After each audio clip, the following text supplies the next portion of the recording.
8 जिल्हे सिलेक्ट केले आहेत, म्हणजे की थोडंसं आपल्याला खूप काम करावं लागेल आणि ह्या 8 लोकांचेच वेसी होणार. म्हणजे मला प्रत्येक वेळी टीबी साठी सरांशी बोलावं लागणार आहे. त्यामुळे थोडासा इंटरेस्ट या टीबी मध्ये घेतला. डीपीओ सरांच्या बरोबर मी टीबीचं जरा थोडंसं पुढाकार घेतला.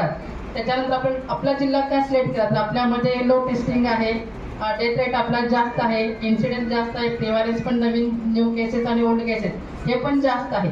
तर आपल्याला कुठंतरी कंट्रोल करायचं आहे, त्याला आपल्याला कुठेतरी एलिमेंटच्या पॉईंटवर आणायचं आहे. तर आपल्याला काय करायचं, आपला जो मॅपिंग करायचं, हाय पॉप्युलेशन एरिया बर्डन आहे त्याला मॅपिंग करायचं आहे. आणि जे व्हर्नेबल पॉप्युलेशन आहे की ज्याचं अबाव 60 इयर्सची लोक असतील, डायबिटिक पेशंट आहेत, अल्कोहोलिक आहेत, HIV असेल, त्याला पास्ट वेळी टीबी झाला असेल आणि ज्याच्याकडे टीबी झाले असेल, हाऊसहोल्ड पेशंट म्हणजे HIV इन्फेक्शन, ह्या लोकांचं आपल्याला खूप कॉन्सन्ट्रेशन करायचं आहे. कारण आपलं हाय रिस्क पॉप्युलेशन आहे, त्यांना आपल्याला टीबी होण्याचे चान्सेस जास्त आहेत. त्यामुळे आपल्याला काय करायचं की पहिलं मॅपिंग करायचं आहे जो आपला आहे. त्याच्यानंतर आपल्याला स्क्रीनिंग करायचं. जोपर्यंत आपण स्क्रीनिंग करत नाही, समजा त्याला खोकला, कारण डायबिटिक पेशंटला जर 1 दिवसाचा खोकला जरी असेल तर आपण स्पुटम घ्यायचा. आणि ते स्पुटम जे आहे ते आता पहिला आपण DMCला करत होतो मायक्रोस्कोपी, पण त्याचा लवकर निदान 40% लागते. पण आपण पुनट मशीनवर केलं तर 80% आपला पॉझिटिव्ह रेट लागतोय. आणि बऱ्यापैकी सगळ्या तालुक्यामध्ये आपल्याला टुनट मशीन आहेत, लॅब टेक्निशियन आहेत.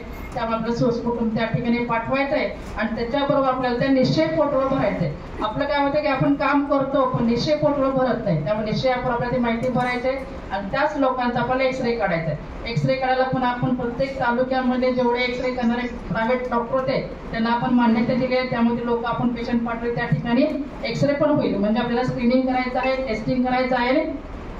Early diagnosis, early treatment. कोणतंही आपण ठेवलं, पेशंट आला त्याला पेंडिंग ठेवलं तोपर्यंत तो स्प्रेड करणार आहे. स्पुटम पॉझिटिव्ह बरेच पेशंट ते स्प्रेड करतात. त्यामुळे डायग्नोसिस अर्ली डिटेक्शन करायचं आणि त्याला अर्ली ट्रीटमेंटवर आणायचं आहे. आणि महत्त्वाचा जो आहे तो न्यूट्रिशनल सपोर्ट. आता न्यूट्रिशन सपोर्टला आपण काय करतो की 1000 रुपये निश्चय पोषण योजनेमध्ये येतात आणि निश्चय मित्र पण आपल्याला शोधायचे. आपण मंडळी बघितलं की आपल्याला वाढदिवस असला तर आपल्या मुलाच्या वाढदिवसाला आपण 3-4 हजार रुपये खर्च करतो, पार्टी देतो बरोबर. पण आपण या लोकांना 500-1000 रुपये देऊ शकत नाही का? त्यामुळे सगळ्या कर्मचाऱ्यांनी जेवढ्या 19-26 पेशंट काय होते ते सगळे डॉक्टर आठवड सगळ्याला एक दत्तक पेशंट द्यायचा आणि त्या दत्तक पेशंट त्यांनी फॉलोअप ठेवायचं की आपल्या पेशंटचं वजन किती वाढलं, त्याच्यामध्ये प्युरिटी किती आलं, तो कन्फर्म पेशंट कम्प्लीट पेशंट झाला का आणि निश्चय पोर्टलवर आपण तो कम्प्लीट ट्रीटमेंट भरली का, क्युअरमध्ये गेला जेव्हा त्याला फॉलोअप द्यायचं. बाकी सगळे कॉम्प्लिकेशन झाली. सोनोग्राफीच्या साठी सुद्धा आपण प्रायव्हेट हॉस्पिटल टाईप केलेलं आहे, त्या ठिकाणी पण आपला प्रायव्हेटला पेशंट पाठवू शकतं. आणि नंतर आपल्याला हॉस्पिटल कॉन्टॅक्टमध्ये असलेल्या लोकांचं पण आपल्या सरांनी सांगितलं CY/TB टेस्ट करायचे.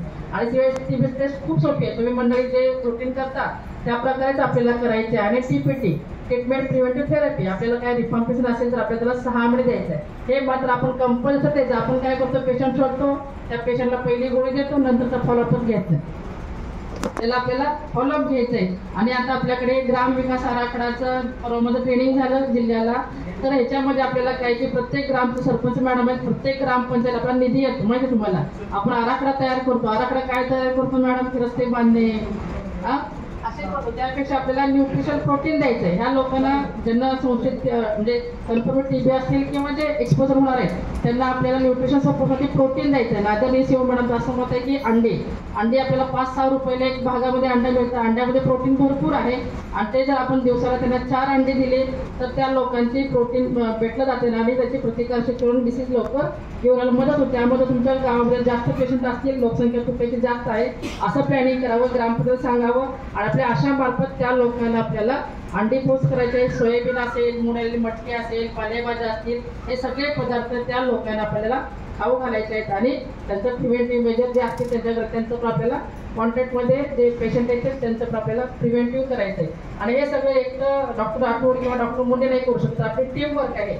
तर त्यामुळे अशा आपले कर्मचारी या सगळ्यांनी प्रयत्न करायचा. आणि याच्यामध्ये पण आपण सांगितलं की आपले 16 तालुक्यामध्ये पण तुम्ही शाळेमध्ये अवेअरनेस निर्माण करायचं आहे. तर बऱ्यापैकी लोकांना अवेअरनेस निर्माण केलं लोक तुमच्याकडे येतील.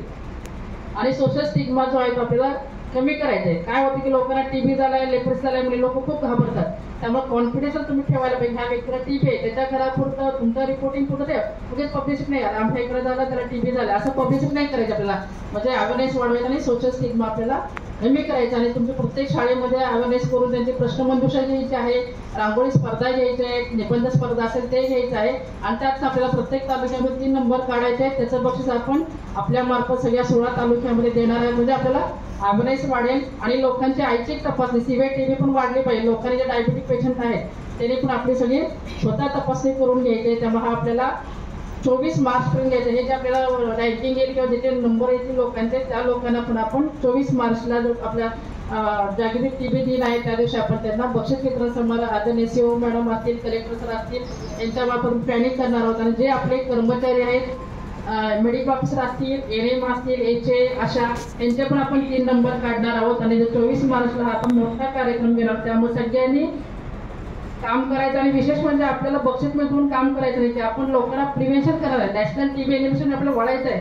आणि दुसरी गोष्ट आहे की जर आपण त्याला सांगितलं आहे बाबा टीबी कसा होतो, गोळ्या कुठं भेटतात, त्या लोकांचं आपण एक प्रिव्हेंट म्हणजे लाईफ वाचवणार आहे. जे डेथ प्रमाण आहे ते आपल्याला कमी करायचं आहे. डेथ आपल्याला 0.4 पर्यंत करायचं आणि 0 पार्टिसिपेट रेट म्हणजे जो आपला खर्च होतोय तो 35% 0 म्हणजे देशाचा जो खर्च इकडे वळतोय तो आपल्याला त्याचा खर्च पण आपल्याला कमी करायचा आहे. डेथ रेट आपल्याला कमी करायचं आहे. इन्सिडेंट आणि प्रिव्हेंशन आपल्याला कमी करायचे आणि जेवढे आता हिडन पेशंट आहेत ते आपल्याला शोधायचे. सगळ्या लोकांनी टीमवर्क करायचं. त्यांनी मला सांगितलं थोडक्यात बोला, त्यामुळे जास्त वेळ घेणार नाही.